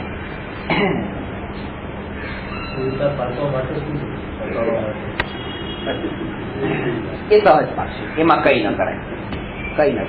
મુંબઈ સેન્ટ્રલ ઉપર સ્ટેશન ઉપર ઉતરું છું, પોલીસ વાળા ચેકિંગ કરતા હોય છે, મારું ચેકિંગ કરવામાં ચેકિંગ કર્યું, થેલામાંથી મરણ કારણ પુસ્તક નીકળ્યું, એ પોલીસ વાળાએ વાંચ્યું. પેલું પાન અંદર ખોલ્યું તો અંદર લખેલું હતું વફાદાર કોણ, દેહ યા કુત્તા. એને ઇન્ટરેસ્ટ પડ્યો, મને કે રાખું, મેં રાખો, પછી બીજા હોય તો લેતા આવજો. આવતી વખતે બીજી વખતે આતંકવાદ અને એકાંતવાદ આપી દીધું. એ વાંચ્યું, બહુ ગમ્યું કે હજી પણ ક્યારેક નવા છપાય તો આપજો. આ જ્ઞાન થી ન્યાય તક છપાઈ ગયું છે, 3 વખતથી ફરું છું, એ ભાઈ મળતા જ નથી. યોગ્યતા નથી, પેલી યોગ્યતા હતી તો ચેકિંગ કરતા મળી ગયું તો વાંચવા માંડ્યા. એને શું કર્યું? કઈ ક્યાંથી યોગ્યતા પકાડી? આ સહજ હોય છે. આના ઉપરથી એ વાત બતાવે છે કે આમાં કરવાનો કરતાપણાનો સ્વભાવ જ મારો નથી, બધું સહજ છે, એનો સ્વીકાર થયો આનાથી. સમજાવી વાત તમે બીજાનું તો નહીં, પોતાનું કઈ કરતો નથી. આનો જયારે સ્વીકાર થયો ત્યારે તમે અકર્તા થયા, કારણ કે અકર્તા સ્વાભાવિક ન્યાયકનો સ્વીકાર થયો. જે કઈ કરનાર નથી, જે કઈ રૂપે કોઈ રૂપે પરિણમનાર નથી, કેવો કોની કેવી હોનહાર ને યોગ્યતા પાકે તમે જો. અને વિકલ્પ મને નતો કે મારે એને આપવાનું છે, અને અત્યારે 3 વર્ષથી મને વિકલ્પ છે કે મારે આપવાનું છે, પણ એ નથી આવતું ચેકિંગ માટે, કોઈ બીજા હોય છે. તો હોતી હીરા રે, અનહોની નહીં હોની હોતી, કાહે હોત અધીરા રે, કાહે હોત અધીરા રે. સંસારમાં કોઈ વસ્તુ અનહોની નથી, હોની જ છે. અચાનક નથી કઈ, અચાનક કઈ નથી, અચાનક કઈ નથી. આજે મારે બહુ દૂર જવાનું છે, વરસાદ જવું, કદાચ ગાડીમાં ટેક્સીમાં જવું પડે.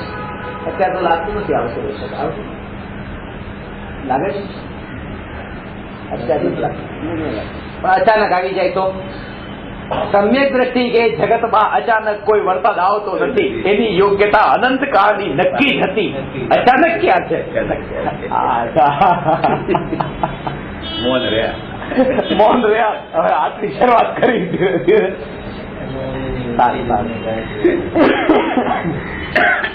અચાનક કઈ થતું નથી, અચાનક કઈ થતું નથી. વિશ્વાબંધ બહુ એમની જ પરીક્ષાઓ થાય છે, અમારી તો થતી જ ખબર નથી પડતી કે અંદર શું છે. એ યોગ્યતા તમારી નથી, બાકી કે પરીક્ષા તમારી થાય, એ યોગ્યતા તમારી.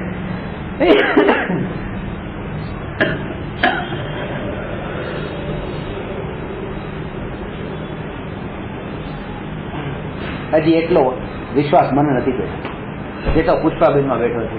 એમને ગમે એ કહું એમને કઈ નહીં લાગે, કઈ નહીં થાય એવો વિશ્વાસ મને બીજામાં નથી બેઠો. તેથી મારે શું બરાબર યાદ રહી ગયું. વરસાદ આવે કે ન આવે, મોડો આવે કે વહેલા આવે, અચાનક આવે કે અચાનક ન આવે, તેથી મારે શું મારી ગાડી તો રાહ જોવાની છે, બરાબર ને?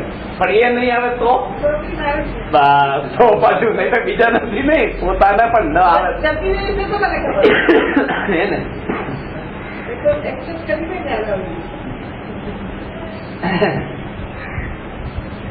અલ્ટરનેટિવ છે ને, ગાડી ના હોય ટેક્સી હશે, કઈક છે. આપણે અલ્ટરનેટિવ ને જ તૃપ્તિ માની લઈએ છીએ, શ્રદ્ધા માની લઈએ છીએ. અલ્ટરનેટિવ કઈક ઉપાય હોય છે, મારે ત્યાં ચાલશે, જેમાં તમે હલવા પૂરી નહીં આપણે ચાલશે, પણ ખબર છે કે રોટલી દાળ ભાત શાક તો હશે, નહીં એ ચાલશે, દાળ ભાત નહીં ચાલશે, શાક રોટલી, પણ એ ખબર છે કે એ હશે, કઈક અલ્ટરનેટિવ છે, એટલા માટે પેલું નહીં હોય ચાલશે. અહીંયા સ્વભાવ મારો અહીંયા હાજર છે અને કોઈ પરથી મારે શું એ ભેદ જ્ઞાન થાય તો સાચું.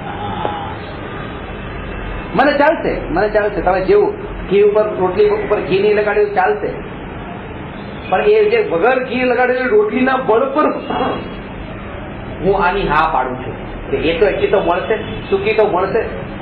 ન્યાયક હાજર છે એ જો ભાવ હશે ને તો એક પરમાણુમાં પણ અભિલાષા નહીં થાય, અને એ પરમાણુ પર અભિલાષા ન થઈ તો મળ્યો કે ન મળ્યો, ગયો કે આવ્યો, કોઈ વિકલ્પ નહીં થાય જો સ્વભાવના બળ ઉપર સ્વીકાર કર્યો હશે તો. અને સ્વભાવના બળ પર જે સ્વીકાર કરે છે એ ડગલે ને પગલે બીજાની સામે આ વાત બોલતોય નથી, તેથી મારે શું એ અંદરમાં અનુભવે છે. વારંવાર વાતોમાં બોલતા થઈ જાય તો પણ નહીં, અભ્યાસ કરે પણ અંદરથી, તેથી મારે શું.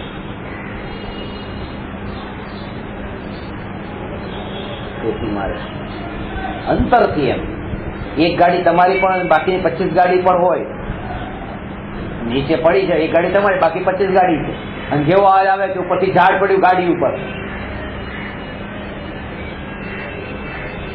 અને તમે નીચે આમ જેવા તમે જોયું તમારી ગાડી તેમનામાં જ હતી, હજી ઝાડ પડ્યું છે ખબર છે ગાડી ઉપર, અવાજ પણ આવ્યો છે, પણ હવે કઈ ટેન્શન નથી, જેની ગાડી ઉપર પડ્યું એની ગાડી ઉપર.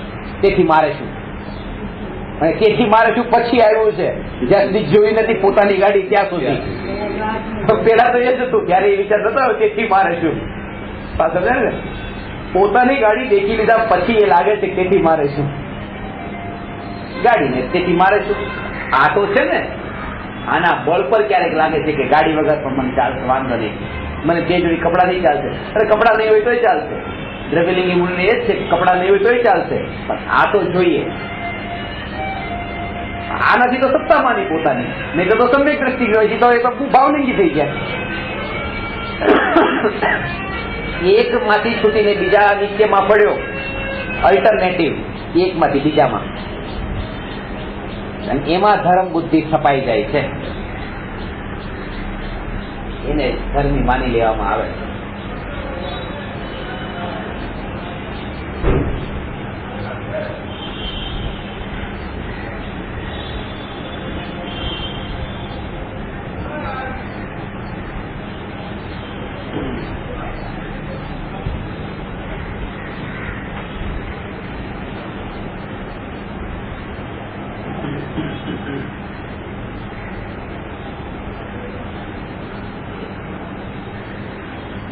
સહજ યોગ્યતા પાકે, સહજ યોગ્યતા પાકે, અને એવા પ્રકારના નિમિત્ત ઉપર આરોપ ખાલી મૂકવામાં આવે.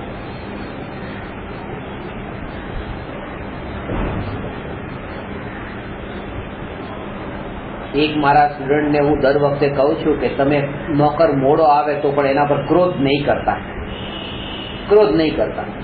ક્રોધ નહીં કરતા. આવી રીતે લગભગ 8 વર્ષથી તો એમને સમજાવતો હતો અને સમજતા નહીં. નોકર પર એટલો ક્રોધ કરે, એટલો ક્રોધ કરે.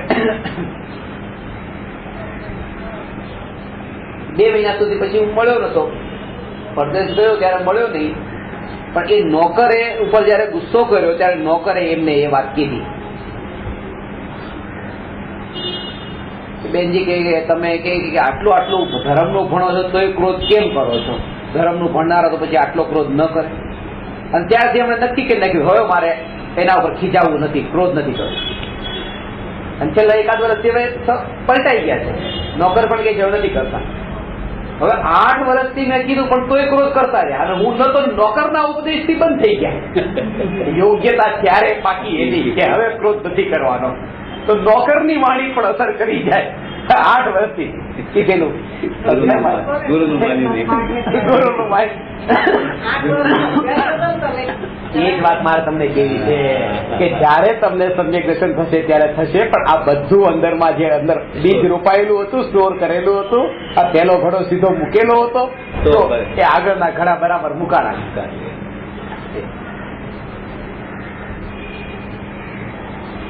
આજે પણ 1 વર્ષથી હજી દર વખતે મને કે મારો અસલી ગુરુ તો એ નોકર હશે, તમે નહીં. કઈ વાત નથી કીધું, છૂટ્યો ને ભાવ, તમે જેને ગુરુ માને ને ભાવ. હવે નથી કરવા કે ના હવે નહીં, હવે તો બસ તરત જ શિકાર ક્રમબદ્ધ કરીએ સતત. ક્યારે 1 વર્ષના એ નોકર પણ કે ખરેખર છે.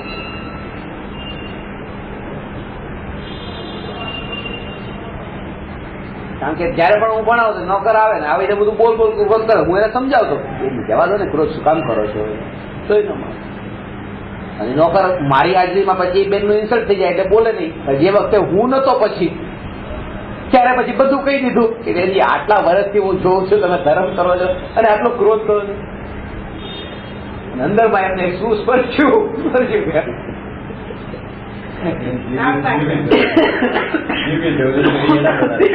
કરી નોકરના મોઢેથી એટલે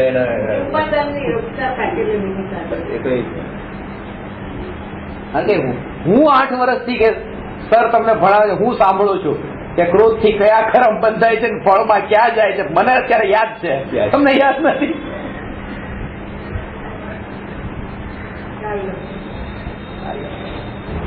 આખું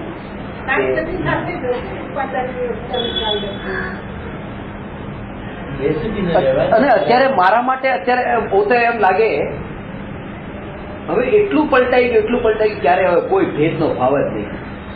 કારણ કે એ વાત બધા પોતાના ઘરનો નોકર ને સર્વજ્ઞ પરમાત્મા ને આ દીકરો ને બધા એક સમાન લાગે ત્યારે સમદ્રષ્ટિ આવી એમ કહેવાય. પેલા 12 જમવાનું આપતા હતા, 12 એને. અત્યારે ડાઇનિંગ ટેબલ ઉપર જમવાનું, જે ટેબલ પર હું બેઠો એ ટેબલ પર એને આપે, બાજુ બેસાડીએ. મેં કોઈ બહુ જગ્યાએ જોયું નથી. આ સત્ય બ્રિજ કેન્ડી ઉપરની વાત છે.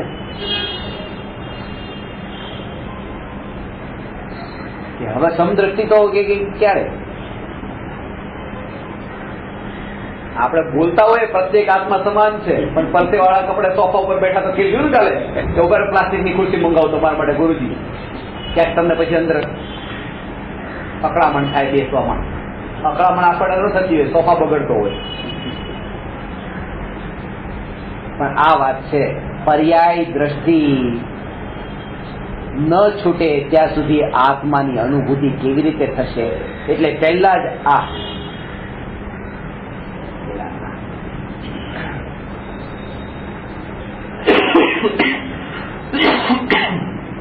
જ્યાં સુધી પર્યાય દ્રષ્ટિ ન છૂટે.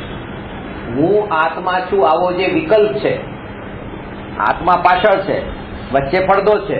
એ પડદો શું છે? શેનો પડદો? હું વિકલ્પ છું, હું જ્ઞાયક છું, એ વિકલ્પનો પડદો. હું જ્ઞાયક છું એવો વિકલ્પનો પડદો આડો છે. હવે એ વિકલ્પનો પડદો એટલે વિકલ્પ એ શું છે? દ્રવ્ય કે પર્યાય? આવી પર્યાય દ્રષ્ટિ પણ જ્યાં સુધી રહી જાય છે ત્યાં સુધી દ્રવ્ય દ્રષ્ટિ થતી નથી.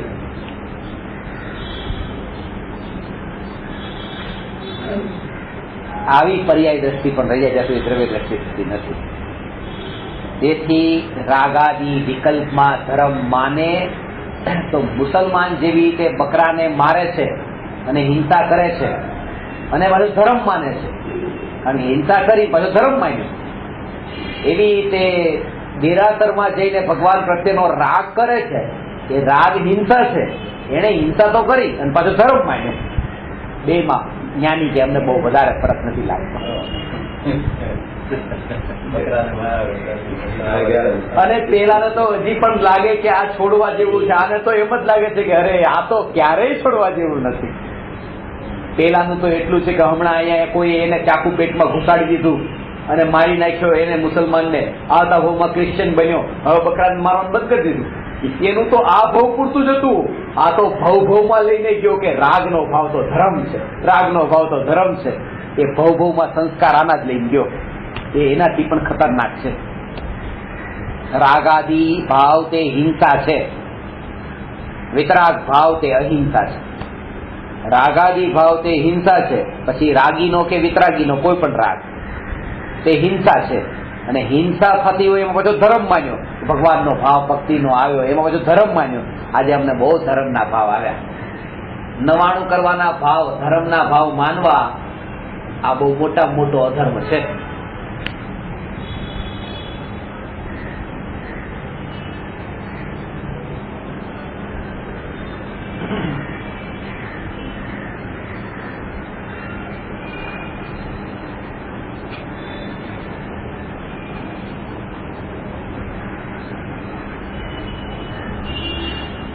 અસ્થિરતા છે ને, અસ્થિરતાનું નામ અધર્મ છે ને સ્થિરતાનું નામ ધર્મ છે.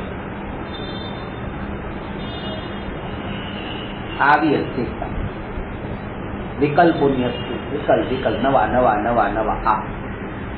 અને આપણે જોઈએ છે ઘરેથી સ્વાધ્યાય માટે આવ્યા પણ તો વિકલ્પ ચાલુ જ હતા. અહીંયા બેઠા પણ વિકલ્પ તો ચાલુ જ છે, બહાર ગયા પછી વિકલ્પ તો ચાલુ છે. એટલા માટે આ બધી જે અસ્થિરતાઓ છે આ જ અધર્મ છે. આમાં ધર્મ કેવો કોને? જ્યારે એ વિકલ્પ વિરામ પામે અને જ્ઞાયકનું પ્રત્યક્ષ દર્શન થાય અને એમાં એકત્વ થાય કે આ જ્ઞાયક તે જ હું, ત્યારથી ધર્મ પ્રગટ થયો એમ કહેવાય. રાગ એટલો ખતરનાક છે. હજી રાગ કરતા પણ રાગમાં ધર્મ માનવો એનાથી વધારે ખતરનાક છે. રાગ તો ઠીક છે. રાગ તો કુંદાચાર્યને પણ થતો હતો કે લખ્યું સમયતા શાસ્ત્ર લખે રાગ થાય છે, કરુણાનો ભાવ એ રાગ છે. એમાં ધર્મ માની લેવો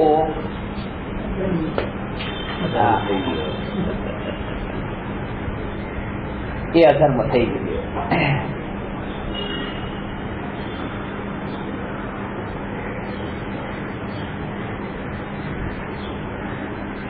હાર્ડવેરમાં લખેલું આઈસીયુ સોફ્ટવેર અપલોડ કરવાનું કામ નહીં કરે. પૈસા કમાવા કરતા પૈસા બચાવવા મુશ્કેલ છે. પૈસા બચાવવા કરતા પૈસા પચાવવા એનાથી વધારે મુશ્કેલ છે. આ રાગનો ભાવ થવો અને પાછો નિયમિત રૂપે રોજ થવો, તો થવો મુશ્કેલ છે. ભગવાનની ભક્તિનો ભાવ અને રોજ થવો પાછો મુશ્કેલ છે. અને રોજ થઈ જાય તો એને પચાવવો એટલે કે આ ધર્મ નથી એનાથી મુશ્કેલ છે. આ પચાવ્યો કહેવાય.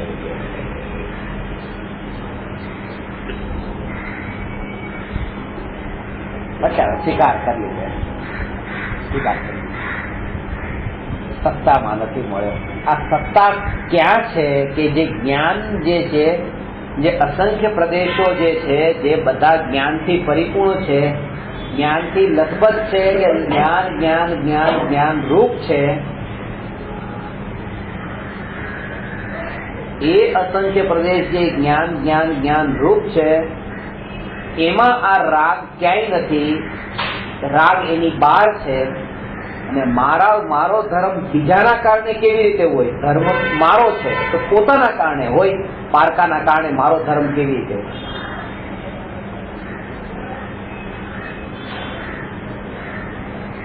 ધનનો ઢગલો ઘરમાં આવ્યો તો ધર્મ થયો કે ન થયો? કારણ કે એ તો પરમાં થયું, મારામાં શું થયું? તો રાગના ભગવાનની ભક્તિના ભાવ એ પરની સત્તામાં છે. જ્ઞાન તત્વ નથી, એ જ્ઞેય તત્વ છે. જ્ઞાનમાં જણાયેલું જ્ઞેય છે, તે પરજ્ઞેય છે. શુભાશુભ કી જડતા તો દૂર, पराया ज्ञान वहां पर कीय। શુભાશુભ ભાવ તો જડ છે, શુભાશુભ ભાવ તો જડ છે, એ તો ધર્મ નથી. પણ જે જ્ઞાનની પર્યાયમાં એ શુભાશુભ ભાવ જણાયા, આ જે જ્ઞાનની પર્યાય જે જાણનારી, એ પણ હું નથી. કારણ કે પરાય પરનું જે જ્ઞાન છે એ પણ પર છે. જ્ઞાન માત્ર આને જાણનાર ને આને જાણનાર એવા ભેદ વગરનું જ્ઞાન માત્ર તે હું છું. જ્ઞાન માત્ર ફક્ત જ્ઞાનનું ફળ ભેદ વગરનું.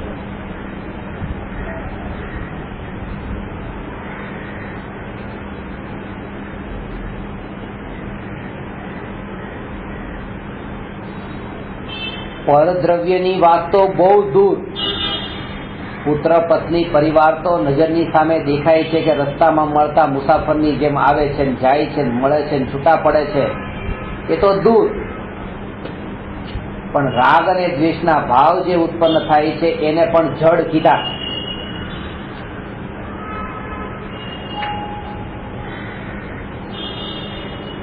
એને પણ જડ કીધા. રાગ દ્વેષના ભાવને જાણનારું જ્ઞાન, એને પણ જડની કેટેગરીમાં નાખ્યું. એને પણ જડની કેટેગરીમાં નાખ્યું. કેમ? કારણ કે એ પણ પરલક્ષી છે. એ વ્યભિચારીની બુદ્ધિ થઈ. પતિની પત્ની પત્ની પતિની જ છે, પણ પર પુરુષને ત્યાં જાય છે તો પછી એ પતિની નથી. આ જ્ઞાન એ પર્યાય આત્માની છે, પણ એ પરમાં ગઈ એટલા માટે પછી એ હું નહીં. હું તો એ કે જે પોતાનામાં છે, પોતાનામાં ત્રિકાળ સ્વભાવ છે. આવી પર્યાયોની તરંગો પણ મારામાં નથી. વાત બહુ સૂક્ષ્મ છે, પણ આ વિકલ્પો દૂર દૂરના એને ન સમજાય. આ વાત બહુ સમજવા જેવી છે. આ દીકરામાં દીકરાની વહુમાં ને સાસુમાં ને કાકામાં કાકીમાં ભાઈમાં આમાં અટકેલો હોય ને એમાં એટલો ગુંથાયેલો હોય, એને આ વાત સમજાય નહીં, એને અંદર પડે નહીં. એટલો જેનો કસાય ભાવ શાંત થયો કે જગત જગતમાં છે, જગત જગતમાં છે. જે નિષ્પક્ષ થઈને એ સહજ સ્વીકારવા માટે તૈયાર થયો છે, જગત જગતમાં છે. શિકાર કરવા માટે તૈયાર થઈ ગયો. શિકાર અંદરની વાત છે, એ બહારનો દેખાવ નથી. દીકરાની ઓફિસમાં ઇન્કમ ટેક્સની રેડ પડી તો દીકરાને સજા થવી જોઈએ જો એને ભૂલ કરી હોય તો. કોઈ પક્ષપાત નથી.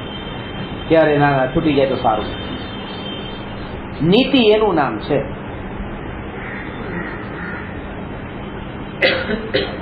કોઈ જીવ પાપ કરે ને પાપનું ફળ જો એને ન ભોગવવું પડે તો પ્રકૃતિના નિયમ, પ્રકૃતિના સિદ્ધાંતનો હું નકાર કરું છું. ત્યાં એ સ્વાર્થ નથી હોતો કે એ તો મારો સગો દીકરો છે, કે મારો સગો ભાઈ છે, કે મારા બાપા છે. એ ભાવ ત્યાં નથી રહેતો. આ વાત એને સમજાય જેને આવી નિષ્પક્ષતા આવી ગઈ હોય. આ ન્યાયક એને સમજાય.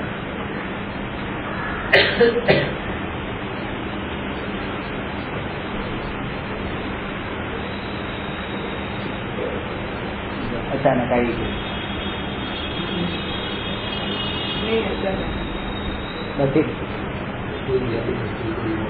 Nothing is late, nothing is early.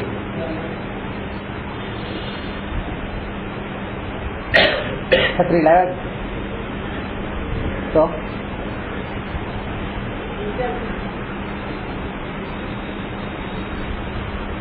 શું કરશો?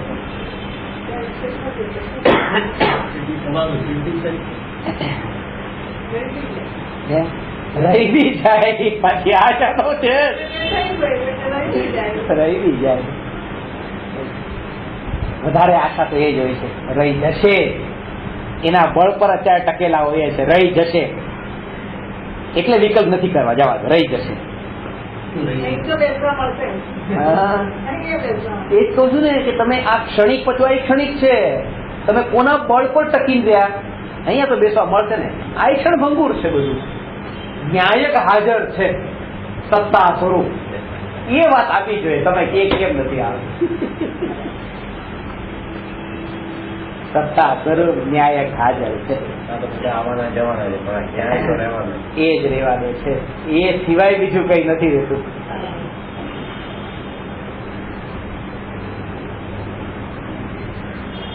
આ બધું આવી ગયું. કુળ પરંપરાગત જે હિંસાથી કાર્યોમાં ધર્મરૂપ માન્યતા હોય તેને જ સત્ય માનવી. કુળનો આગ્રહ છોડવો મનુષ્ય ગતિના જીવને તો એક વરદાન સમાન છે. કુળનો આગ્રહ બહુ મોટી વાત છે. બાપ દાદાની પરંપરા ચાલતી હતી ને પોતાને અંદરમાં અહેસાસ થયો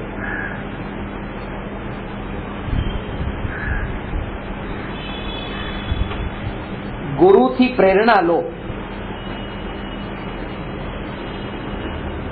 જ્યારે ગુરુ કહે છે કે આ ન્યાયક સ્વસંવેદન પ્રત્યક્ષ છે તો એને માનવો કે નહીં? બોલો, માનવો. જેણે માન્યો એને ગુરુ પાસેથી પ્રેરણા નહીં લીધી. એને અંધાનુકરણ કર્યું. એને અંધાનુકરણ કર્યું ને આજ તો અનાદિથી કર્યું છે. કુળ પરંપરાથી બાપ દાદાએ જે કીધું માનવું કે નહીં કે માનવું, ગુરુ જે કે માનવું કે નહીં કે માનવું. ગુરુ જે કે ને તમારા શબ્દમાં એ વાણી પડે ત્યારે એટલી જિજ્ઞાસા ઉત્પન્ન થાય આ વાત સત્ય પણ હોઈ શકે છે. લાવ હવે હું પ્રત્યક્ષ જોઈ લઉં છે કે નહીં, અને એ જયારે તમને દેખાણું અને માનો એ માન્યું કહેવાય. એ અંધાનુકરણ નથી. અને ત્યારે તમને ગુરુથી પ્રેરણા મળી એમ કહેવાય. ગુરુ તમને અનુભૂતિ નથી કરાવતા. એ છે સત્તા સ્વરૂપ. એની એક સંભાવના જ ઉભી રાખે તમારી સામે. આવું પણ હોઈ શકે છે. આમ પણ છે ને આમ પણ છે ને આમ પણ છે ને આમ પણ છે. અને આ ગુરુએ રાખેલો આ પણ વાત છે. હવે તમારી સામે આ પણ વાત છે એ પડેલી છે ને. હવે પુરુષાર્થ તમારે કરવાનો. બધે જ જઈ આવો, અહીંયા પણ જઈ આવજો. અને જે તમે અનુભવશો એ તમારો નિર્ણય છે. ગુરુએ કીધું હતું કે ભગવાન આત્મા છે, ગુરુનો નિર્ણય હતો, એ તમારો નતો. ગુરુના વચન પર શ્રદ્ધા રાખીને એ આંધળી શ્રદ્ધા હતી. પણ પછી પ્રયોગ કરે તો પોતાની શ્રદ્ધા થઈ જાય. પ્રયોગ વગર તો આગળ. પણ એટલે ત્યાં પહેલા તો શ્રદ્ધા કરીને પ્રયોગ કરે ને. પણ પ્રયોગ એટલે અનુભૂતિ ન થાય ત્યાં સુધી પણ સ્વીકાર્યું, ત્યાં સુધી શ્રદ્ધા નહીં. એટલા માટે સંકેત શક્તિ જીવને સાચા દેવશાસ્ત્ર ગુરુની શ્રદ્ધા હોય છે.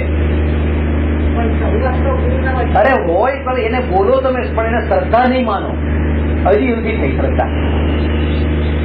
હજી શ્રદ્ધા નથી. બધું બરાબર છે, પાકું છે, પાકું છે, પાકું છે, બધું બરાબર છે, પણ એ કહેવાય કે નહીં. અત્યારે પોતે અનુભવ. પાકું છે કે માં છે, માને 5મો મહિનો ચાલે છે, 6ઠો મહિનો આવ્યો, 7મો મહિનો આવ્યો, પેટ આગળ વધી રહ્યું છે, પેટ મોટું આગળ થઈ રહ્યું છે, 9મો મહિનો ચાલે છે. હવે પાકું જ છે ને, પાકું જ છે ને, છોકરો આવવાનો છે. ડિલિવરીની ડેટ પણ અપ્રોક્સિમેટલી બતાવી દીધી છે કે ભાઈ તમે 20 તારીખની ડિલિવરી થવાની છે. આજે 19 તારીખ થઈ, હવે 1-2 દિવસમાં થવાની છે. ચાલો પેંડા વેચી દો, હવે કાલ થવાની જ છે ને. તો એવું બધું ન થાય. એ તો ડિલિવરી થયા પછી જ થાય. કહેવાનો અર્થ કે અનુભૂતિ જયારે અહીંયા અંતરમાં થાય ત્યારે જ ત્યાં સામે એવો વ્યવહાર ઉભો થાય કે આ ગુરુ નિશ્ચય પ્રગટ થયો ત્યારે વ્યવહાર નામ મળ્યું, એના પહેલા નહીં. બહુ સરસ. તમારી પરીક્ષા કરવી શું? પરીક્ષા વગર કશું કહો છો.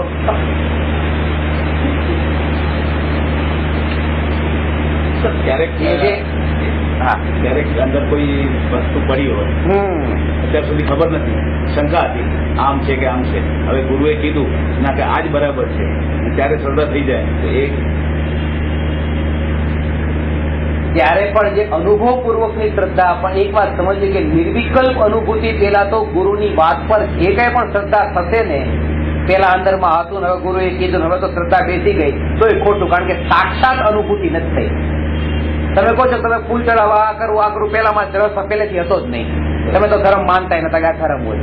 અને હવે આ વાત તમે સાંભળી, હવે તો બરાબર બેસી ગઈ. પણ નહીં, હજી આ પણ વ્યવહાર ત્યારે કહેવાય છે જયારે ત્રિકાળી ન્યાયક અનુભવમાં આવશે ત્યારે આ ફૂલ ચડાવવું, તે પૂજા કરવી એ ધર્મ નથી, એવો જે વ્યવહાર ત્યારે ઉભો થશે. આ જ્ઞાયક આ વિકલ્પનું આવરણ પણ જયારે હટે ત્યારે પ્રત્યક્ષ જ્ઞાયક દર્શન આપશે અને ત્યારે એ જ્ઞાયક એ ઉપદેશ આપનારા જે છે એ ગુરુ છે એ માન્યું એમ કેવા છે.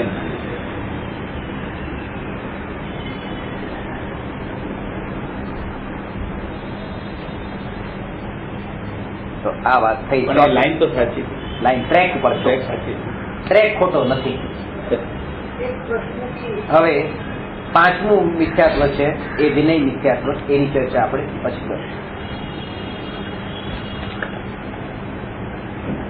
નમો અરહંતાણમ નમો સિદ્ધાણમ નમો આયરિયાણમ નમો ઉવજ્જાયાણમ નમો લોય સૌવસણમ